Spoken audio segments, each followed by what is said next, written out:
And let's I'll let you do the intro this time, Esmeralda. Sure. Thank you. Are we live? We are live in 3, 2. Hold on, still holding on to. It's a long 2. Drum roll. Right, we're live now. Okay. Hello. Happy Friday. Thank God it's Friday. Welcome to Friday, everybody. It's 8 p.m. London time. I think it's, is it 2 p.m. in Houston? Yes. H-Town? Yeah. Yeah. And Maya, where you at? What time is it where you are? In Suriname, and it's 5 p.m. 5 p.m. There you go. Different time zones, and welcome guys to our series of crypto interviews. We have a phenomenal, I feel like these words, inspirational, phenomenal, like they're not enough to describe this special woman, because I have been reading your written interview and I found it incredibly moving at times, inspiring at times. But let us know, Maya. We thank you so much for joining us, making us time. We know how busy you are, but let us know about who you are, where you're hailing from. I know you said Suriname there, but let us know what your background is. Tell us a bit about yourself. Well, yeah, my name is Maya, and I'm from Suriname, South America. It's a small country on the north coast between Guyana and French Guyana, right above Brazil. Most people don't even know it. That's my father's from Guyana. Oh, really? Yeah, I'm Guyanese and Trini. Neighbors. Yeah, neighbors. Okay, so you guys are from the region, so you probably heard of us. It's a small country, and we used to be a Dutch colony, so a lot of us went to the Netherlands to study, so as did I. I lived in the Netherlands for 2 years in Rotterdam, and I was studying econometrics at Erasmus University. After that, moved back home, set up the first business I owned, the import-export company, which still exists. Yeah, basically, I was 18 back then, and I've been doing that, since then up till now. Started off when I was 15 years old. That company's still running, and started my second company in 2015. We did engineering for large mines and gold mines, state oil, and large mining corporations primarily. And well, yeah, that company is still running. We won an award this year for highest international sales. So that was a pretty good year for us. Mm-hmm. And well, basically started with this enterprise or this project because we felt that there was a need in the region for financial technology and financial services that are modern, up to date, and that are convenient for people anywhere, everywhere in Latin America and the Caribbean. Because as you know, if, for example, if you're in the States and you have so much that is, in Dutch we call it vanzelfsprekend. It's in English, you take it for granted because it comes to you so easily. Like, for example, basic apps where you can, pay with a fingerprint or just pay with the app at all. A regular credit card, for example, is really tough to get. You guys should be aware in Trinidad and in the region, Guyana, it's really difficult to get a credit card, to do online payments, to do transfers. It's expensive, takes a long time. So technology is outdated. And when I saw that there was this need for me as an entrepreneur, I decided that it would be good to try and fix it. So that's how we started the company. And our strategy was basically to start with the newest tech out there, which is blockchain and cryptocurrencies. So we started building out our platform with that to have the basic infrastructure. And right now we're building the payment processor, and we have so much planned for this year. It's great. We're very excited. So, Maya, so what would be like the number one problem that you guys are looking to address? Well, the convenience and access. Those are the two main problems because there are services out there, but they're not convenient. Very difficult to use them, and it's costly. It's very expensive. Not as cheap as it should be or could be, and access, because it's difficult for people to get access to, for example, a loan or funding, or for a company to make their shares tradable. If they want to make it tradable on an exchange, for example, they'd have to go to either the New York Stock Exchange or another exchange somewhere in Europe. The local exchanges that are currently active in the region are just not equipped. So, for example, if you take a look at some of the exchanges in the region and you look at their websites, it's all very outdated, all very old HTML script. You cannot trade on their platform, so there's no trading happening. Actually, order books just give out numbers. So we want to fix that problem, make it easier for businesses to grow and scale, make it easier for consumers to get access to financial services through mobile applications, using things that are so normal in the US, like a fingerprint to log into your account, for example, or a credit card that you can see and adjust online. And you have so many advantages just with the internet that just are not being used as they could in the region. Basic online banking is just outdated if you compare it to internet or internet banking in Europe or in the US. It's just really outdated. So those are some of the problems that we want to fix. We definitely like to work with banks in the region to get them onboarded on the platform, give them access to the new technology that we have available. And right now we're looking to just grow and scale. So we'd like to even offer these services for free, most of them. So we're looking to change a lot in the region. Hopefully our vision is to change the way people interact financially. So I want to do that in this region. Gotcha. So you're particularly interested in Latin America and the Caribbean? Yeah, that's our primary focus. We have a vision for growth globally, but we believe that the region that needs the services the most is Latin America and the Caribbean, because it's lagging so much behind. And we feel that we really can bridge that gap and then, of course, expand out. Interesting.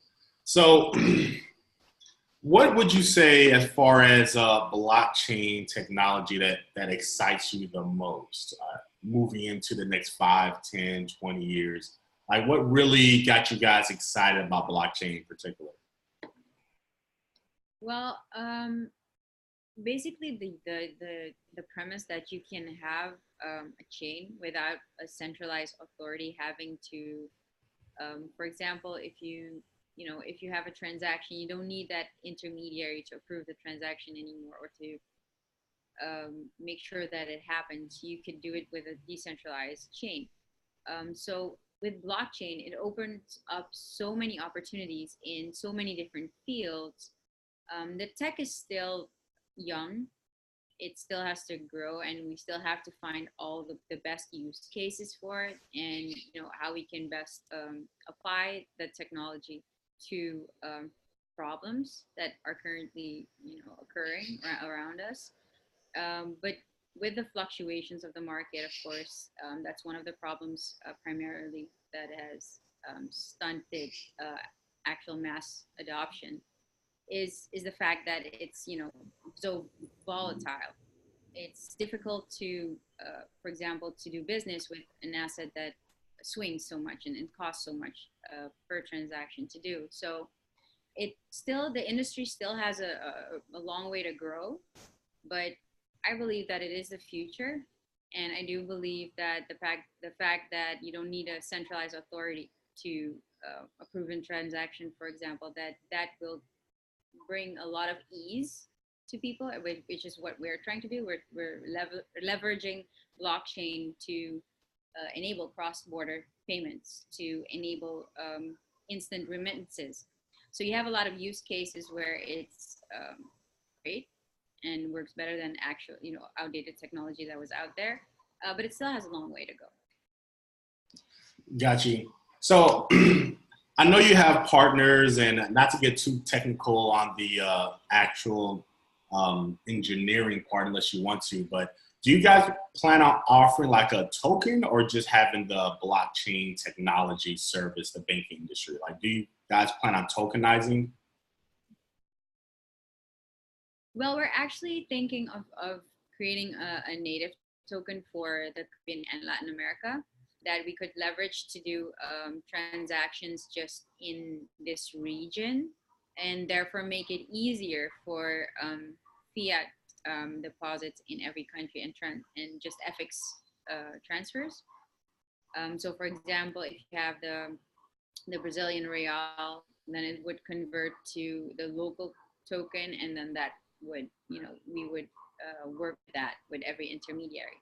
So just to ease the entire process and make it more streamlined and easier for our customers, of course, and our partners. But right now it's all in testing, and we're all, checking the limitations of the tech and how we would best be able to apply it. So those are things for next year. Okay, so how old are you?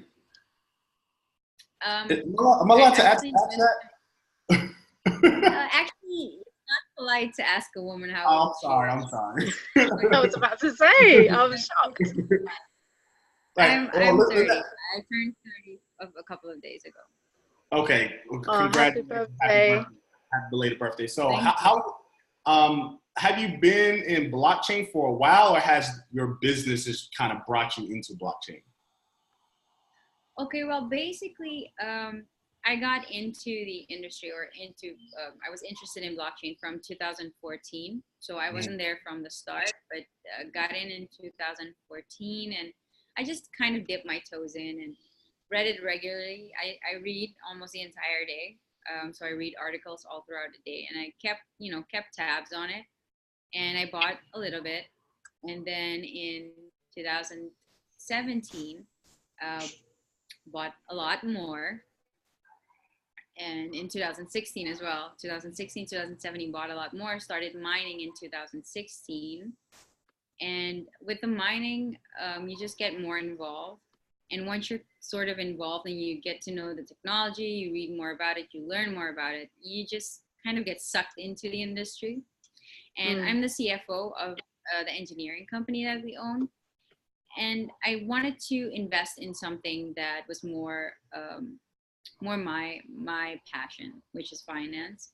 And I wanted to do something, give something back, do something bigger than just, be an engineering firm or an importer. So that's why we went into this, because we were seeing all these problems and all of these frustrations as an entrepreneur that I wanted to solve for my community, which is why we decided to move into this space. We're not primarily just a blockchain company. We are focused on several financial services several products that we want to offer. One of them is just a cryptocurrency exchange, but that's just a part of all the features that we still want to announce next year. Okay. And, I really wanted to touch upon that part because you said something that was on your interview, written interview. You wanted to reach the unbanked 440 million unbanked in the region. Can you speak more about on that? Because it is, there's several geopolitical situations in that area as well. We're seeing what's happening in Venezuela and Brazil and elsewhere. But do speak on that, because also that there's many unbanked in other continents like Africa as well. So speak on that in terms of advancing financial inclusion, because that is a massive, gravity shifting area if we can empower people economically with that. speak on that a bit more. Exactly. Well, basically, this, the reason I just said why we want to do this is because we want to do more. We want to change and be an impact in the region. And the amount of unbanked, the percentage is just way too high. But even though about 50% is unbanked in the region, you have 70% of those that have a mobile phone that has access to internet. So they are able to go on their phones. So with mobile application, you can reach those unbanked, and using blockchain, you can enable transactions without using an intermediary. So you can enable transactions for people that would usually not be able to transact. So you're giving them access to the system. You can give them a point of sale system based on blockchain where they could transact and receive payments. So they would be able to have a bank essentially in their mobile phone, and getting them connected to a local bank where they, for example, could do wires or get a loan. So there's a lot of options that you can use blockchain for. And the basic thing is just transactions. Having them have a mobile app in their hand, on their phone, with what they can send transfers to and from people in other countries or to each other. Just enabling that will allow so much economic development to just take place in all these small communities all throughout Latin America. In Africa, for example, Bitcoin's really taken off, but not as Bitcoin itself, just as, for example, BitPesa is doing a lot in terms of transactions and transfers. So these societies where you do not have a card-based ecosystem, where people are not used to having a credit card or a regular debit card, but they do have a phone, you can create access to so many people with just that phone. So we're looking to do something extraordinary here in Latin America, and that is give people the ability to connect to the rest of the world. Amen to that. And yeah, and in terms of the people in your throughout your journey, the people that have supported you and helped you along the way, do you have any particular mentors or any particular individuals, friends, family, or former colleagues, anyone that particularly you like to give credit to, or you think that they've helped you along the way?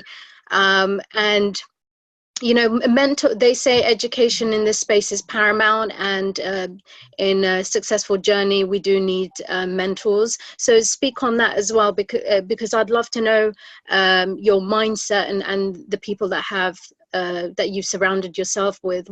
What significance does that has played in your journey? Well, the person I admire and I'm grateful for the most is my mother. She raised me to save up. She raised me to work hard. She taught me that if you want something, you have to earn it. And she taught me that I could do anything that I set my mind to, which has given me the ability to take some risks, the gall, the gut, to take some risks. And the belief in myself, the confidence to be able to take those risks and to build a company. And she's always supported me all throughout, always been there for me. So yeah, I think that's the most important person in my life. And of course, yeah, well, my friends, family, my boyfriend, he's very supportive. Also my rock does definitely give a lot of support, especially when it gets hectic, because sometimes I tend to forget or zone out when I'm really busy with work and I don't hear anything around me. So sometimes they're talking to me and I don't respond. So they've been very tolerant of that. And you can imagine when you're with someone the entire day and you talk to them, you keep talking and don't respond, it gets annoying. So they've been very tolerant. So I'm happy with them. and the support they So, give. what has been like one of your biggest setbacks or failures, if you will, just overcoming and moving forward? Like, what was one of your make it or break it triumphant moments? Mm. Well, basically, all of my businesses have been bootstrapped. I started with $1,000 that I had saved up from working 2-3 jobs. So I've known struggle from the start, and we finally reached. Buying my house, everything was a struggle because interest rates here are 19%, so it's crazy. And it was a struggle every month, paying the bills and keeping the business running and growing it so that I would be able to afford the house, keep a roof over our heads, and avoid going bankrupt. So it was always a struggle, and at a certain point we reached our break even, and then we got profitable, and then we started getting more profitable. And one of my best friends, who also worked at the company, he actually stole from me for a couple of months. So I found that out. Yeah, and then there was this huge gap in our funds. So I had to, it turned out to this big court case. Had to, get the money back. He's paying me back month by month, but that was a huge setback emotionally and financially, of course, because you have to fill that gap again, and we were just kind of getting to grow, being able to invest, and then this big chunk of what I would have been able to invest was so suddenly gone. So that was a good learning experience. I think at the time 21 years old, so it was a while back, but definitely a good learning experience. That I'm still in shock that you said someone actually stole from you. I mean, I don't know, that would just That that's, but wow. good he was in position to rebound from that. Yes. So that's really good. Do you find yourself in positions where where you're representing other women or other young minorities? Do you take that on, or you just every single day is at the office for you? Well, I work every single day, so I have no actual free time, and I don't really do the whole female empowerment movement thing. I'm not at that stage yet. But I am, I think, one of the 2 or 3 women of color in the country that are actually entrepreneurs. So it's a lot of pressure. And I do have women come up to me and they're inspired, and that they look up to me, and that they, that I give them hope, and that I drive their ambition so that they do their own thing. And I also empower my friends, and when I come across and around me to start a business, or if it's smart for them to do so, to follow their dreams. So I have helped a couple of friends set up some companies, but yeah, not in a big role yet. And how are you finding in terms of communicating your vision, promoting your vision to the community, the outreach on the ground level?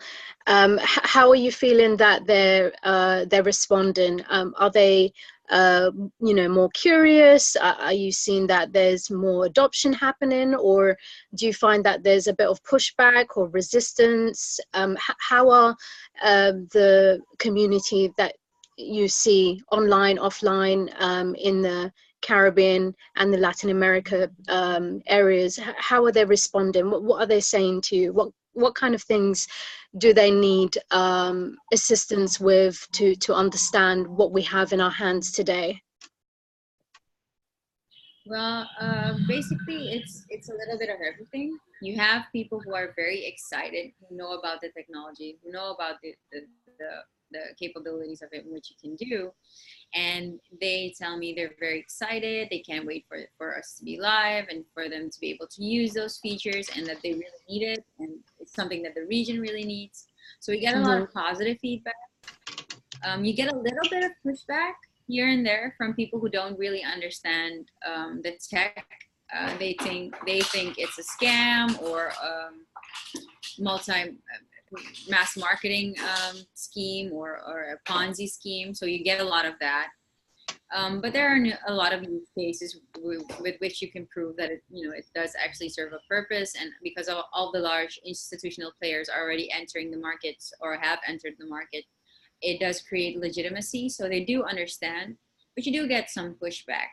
And for the majority, 98%, so you have 1% that gets it and is happy that it's coming. You have another percent that doesn't get it at all and thinks it's a scam. And then you have 98% that has no idea what you're talking about. So we get a lot of that. We have a lot of people that don't really get what we're trying to do, don't really get what the tech is or how we're even implementing it. There are a lot of people that ask us, are you creating the new Bitcoin? Is this the new Bitcoin? Or are you going to make something better than Bitcoin? That's all they're asking us. So they don't really get what we're doing. Even when I tell them, no, we're not making Bitcoin, we're an exchange. We can sell it. Or, you can buy it on the exchange or sell it on the exchange. But they don't get what we're actually doing or what we're actually building. So right now we're going through a different strategy. Right now we're putting more content out where we explain what it is we're actually doing, what problem we're actually solving. So I've commissioned a couple of infomercials that will, easily explain what they'll be able to do in a little, video graph. So those will be coming out in the next few weeks. I think that will help a lot with mainstream adoption and getting people interested in the tech. Because honestly,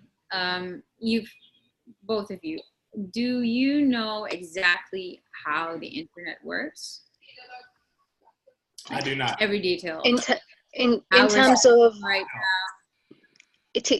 You mean TCP/IP protocol or the social aspect of it, or everything?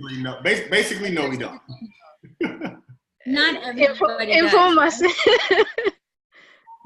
No, I mean, not everybody does. Not everybody does understand the back end that goes along with everything that we have on our PC. Not everyone understands how a laptop works, not the internals of it. Not everybody knows how you set up a computer. But the internet was still revolutionary in the 1990s. It was still revolutionary after the bubble burst in the dot-com era.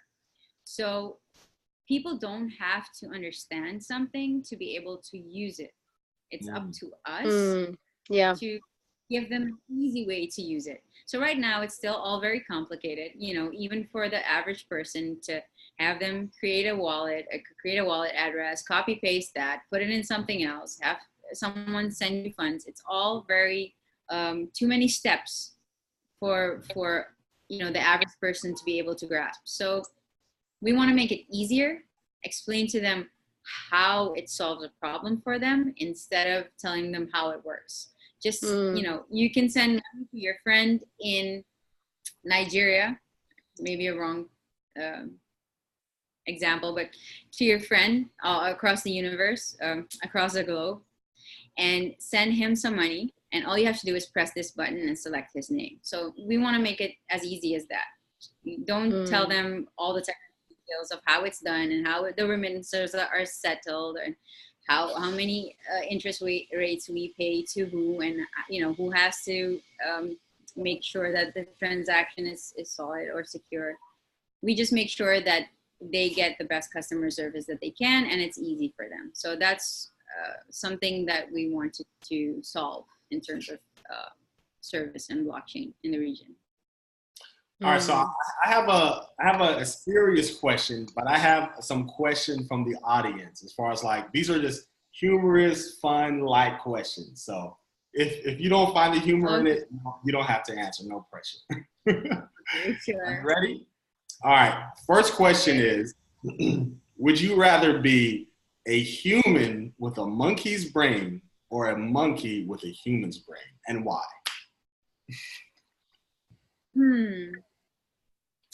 I'd rather be a monkey with a human brain. Good At answer. least then I could, continue. I could continue working. Good answer. Good answer. I had someone answer that question. He said, so you can go back to the jungle and rule the rest of the apes. So it was, I like that. I think I would take my laptop and just continue working like nothing happened. And who is your favorite artist? Just music artist. Who's your favorite artist? Well, that's a difficult one. I have a lot of favorites. Give me your top three. Maroon 5, Coldplay.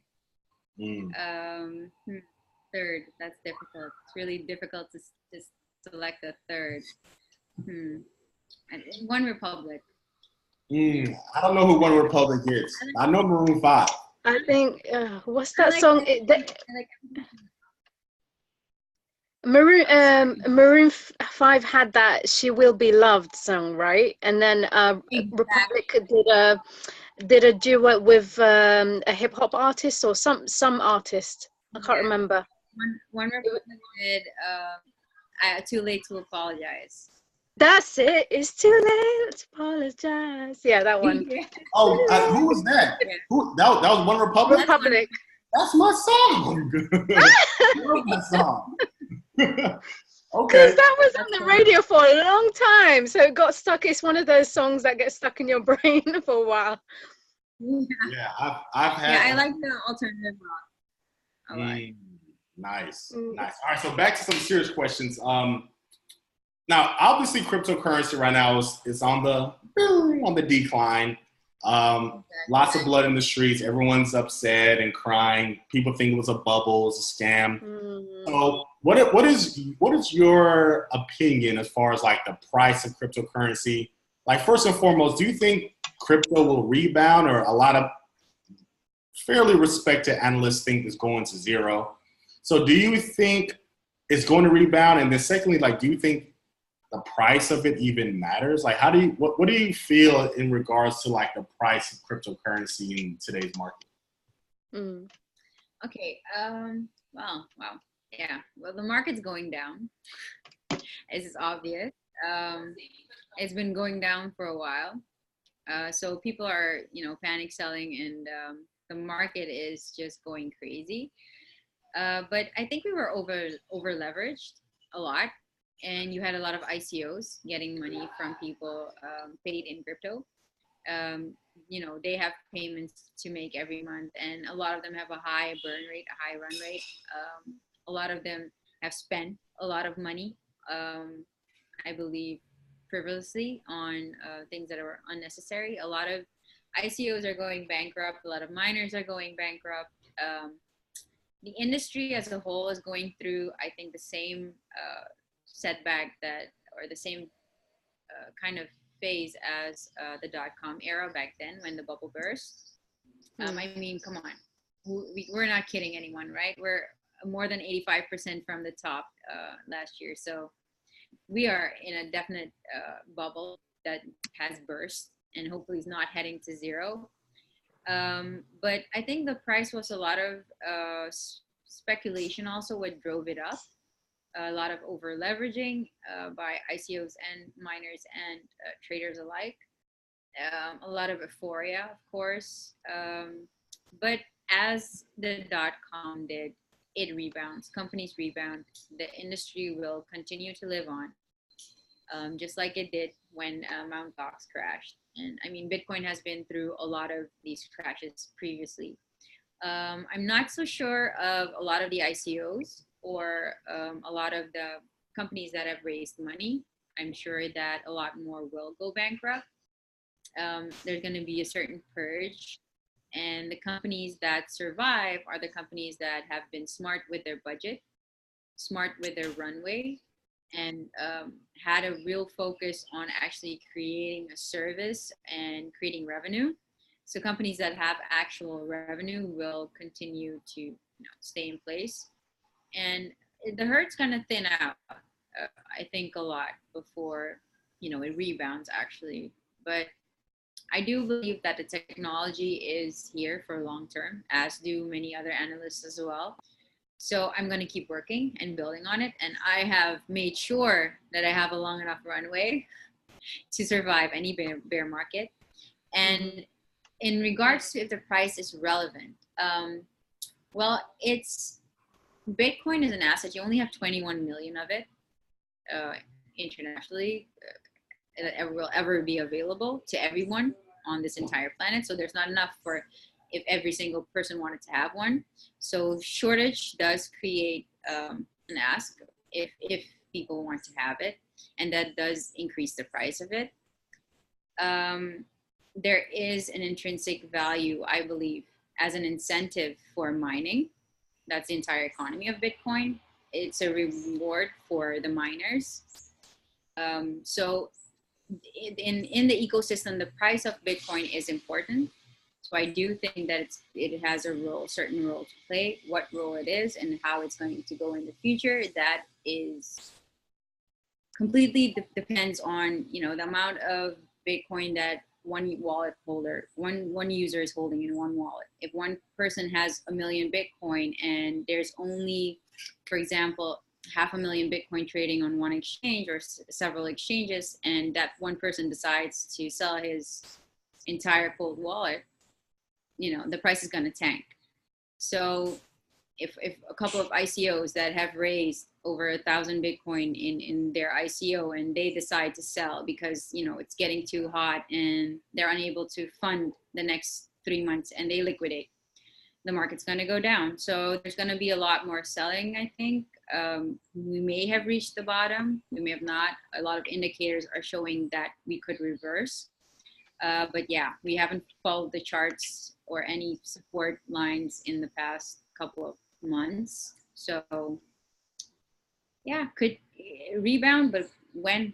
Could take a few months or a year. I honestly think that the price is going to reach a new all-time high a year after the next halving. A year after when? That's just the next halving. When the reward, the difficulty goes up and the amount of reward that miners get goes down. Then, like the previous year, 2016, you had the halving, and then 2017, you had the major rush. I think the same thing. But we'll see. I'm definitely going to keep it in my portfolio. Cryptocurrency is going to remain a part of our company. Blockchain, the technology definitely is going to be a part of our company. And we're focused on financial services, so we have so much more to offer. So I think we'll definitely gonna survive. And, so do you consider yourself more Latinish or more like Caribbeanish? Like, where do you teeter on that line? I think I'm more Caribbeanish because I'm more I'm more Indian background. I have a more Indian background. So we're I have more of a Caribbean feel than a Latin feel. So I have a lot of friends. Does that reflect in like your culinary? Like, do y'all eat like roti and bust up shad and make the curry with the chicken? We eat everything. It's multicultural, so we eat like we have soul food, we have Indian food, we have Japanese food, we have Indonesian food, we have Thai, we have Chinese. So we basically eat everything. We cook everything at home as well. Like I know how to cook most of those dishes. So it's a Caribbean, multicultural. What's your favorite part of the world that you visited? Well, we just came back from Block Show Asia in Singapore. And before we went to Block Show and FinTech Festival in Singapore, we actually went to Bali because I wanted to, kind of try and have a bit of fun on my birthday, even though I was away from home and was going to be only working on my birthday. So we decided to head off to Bali because it was nearby. And that is basically one of the most beautiful places I've ever seen. Bali, and one of my favorite places is Aruba. Aruba. I like Aruba. Yeah, it's fun. I'm extremely biased. I love Grenada. It's my native land. So anytime I get a chance, I'm stopping. It's beautiful. Yeah, it's beautiful too. We have a lot of beautiful islands in the Caribbean as well. A lot. So how would someone like get in contact with you, communicate with you or your project or your team? And so what would be like the first step for a person? Hey, I like the way this sounds. I live in Latin America, or I have family that lives in the Caribbean. How would they get in communication with you guys? Well, our primary point of contact is, of course, the website. So they can visit us on www.ourox.io. And they can add me on LinkedIn, we can connect on LinkedIn and, send me a message. I'm always there to answer. And via the website, we get all the messages and they get forwarded to us. So if anyone wants to reach out, feel free. What's that website again? www.ourox.io. Nice. You got to bookmark that, Asmaret, so we could follow the company and the project and all things. There was one last thing I wanted to ask, but slipping my mind. They give us like these list of questions. I never read the list. I don't know why they still give it to us. Like I've never looked at that list one time. Wow. I have. Someone has to from one of us.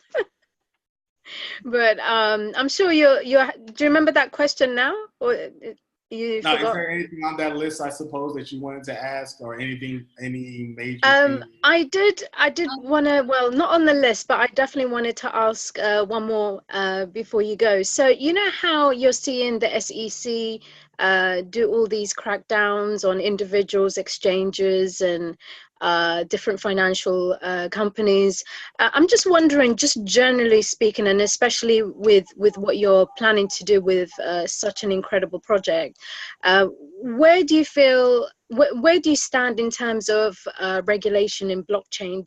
Are you for it? Are you against it? Are you in the middle? Do you have a wait and see approach? No, we actually have a very proactive focus on regulation. Mm-hmm. We are primarily trying to be proactive in our approach. So we try to be as compliant as possible. So if there's any guidelines out there in terms of how you could be compliant as a crypto company or as a regular financial services company, and there's any laws that we have to adhere to, we just make sure that we're within those laws and that we make sure that we break any, because we believe that laws that are in place to protect consumers, there should be no problem for us to adhere to those laws. So I don't see any reason why we would not. I think regulators are there for a reason, and though we might not always agree with regulators, it is always better to just be compliant and work with them rather than against them.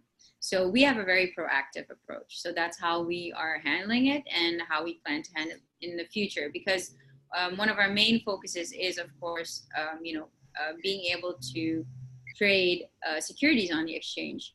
And that has a lot of compliance aspects tied to it. So we are making sure that when we do launch these features, that we have the proper licensing in place and that we are able to offer these products under licensing. We do not want to break any rules or regulations. So I'm very pro regulation. I find it's how the industry matures and how you make sure that you don't get a lot of scams which are currently out there, that they can scam people so freely as they have in the past year. So I do think regulation is necessary. I welcome it. And we're actually raising funds right now on Start Engine to be able to apply for most of these licenses in different regions, because we want to offer the services in multiple regions. So we're crowdfunding on Start Engine right now, and we're actually planning to do a securities token offering, and we're crowdfunding or raising capital for that as well. And we plan to do a registered securities offering, so an actual security token. So in terms of regulation, we're very proactive. Sounds good. I felt like you were about to say something before you answered that question. Well, I was about to say that we're raising funds on Start Engine. So check out our offering on Start Engine. What is it called? Start Engine? Yes, Start Engine. So you go to that website. You actually have like a crowdfund on that on the website. Yeah. So right now we're doing a Reg CF raise, and we're raising funds, and we plan to do a security token offering, so that our community is able to own an actual part of the company. We want to give them the benefit of, being able to be a part of what we're trying to achieve, and being able to help us grow and scale at a rate that is healthy, but good enough to serve the entire region as well, and get the proper licensing in place in every region. It's an alarm. Okay. Make sure nobody's breaking in. Oh no, I hope not. No. So the website is OuroX, correct? .com. .io, yeah. Do you know I had a couple questions. This Richard wants to know, do you know what the phrase melanin is popping? Do you know what that phrase means? No, I have no idea. He wanted to know before he made his donation. I mean, a lot of our audience is African American, and melanin just means like the tone, the melanin in your skin. Yeah. It's popping if it's vibrant. Okay. Yeah, I got a lot of compliments on my brown skin tone. It's something I get from the Caribbean. It's a Caribbean thing. I'm telling you, it's a Caribbean thing. Ask Maria, you gotta get Caribbean. I represent Africa, yes. Yeah. Caribbean Africans, we're all brothers and sisters across the world. Was it brother from another mother, sister from another mister? So we're family. You said something in another language. What language were you speaking? Dutch. Wasn't it Dutch? Yeah. Okay, Dutch. Pretty interesting. Yeah, we used to be a Dutch colony, so we also speak Dutch. Awesome. So everyone here speaks another language except for, I know a little bit Arabic, but that doesn't count. That counts. So we have Dutch, we have a little bit of Arabic, and we have Tigrinya, African language. So yeah. Cool. Yeah. All right. Travel somewhere, we'll be all right. We'll find our way. Yeah. Well, Maya's been amazing. I appreciate you taking the time. You're super busy. Thank you. You have all it's Start Engine, and when we go to Start Engine, what do we search? Just search for your company name, or what do we search for? Yeah, for the company name, OuroX, or you can visit our website. It's on the website as well. It pops up. Okay, so we got Start Engine, and we have the website bookmarked already. Man, it's been a pleasure. So much fun. I'm so glad you're the monkey with the human's brain. That really my bar of respect. What a question. Thank you. It's been a lot of fun. Thank you, Maya. So thank you so much. Hopefully we get a chance again to do this. Thank you. I hope so. All right. Talk to you guys later. Thank you. Bye, guys. See ya.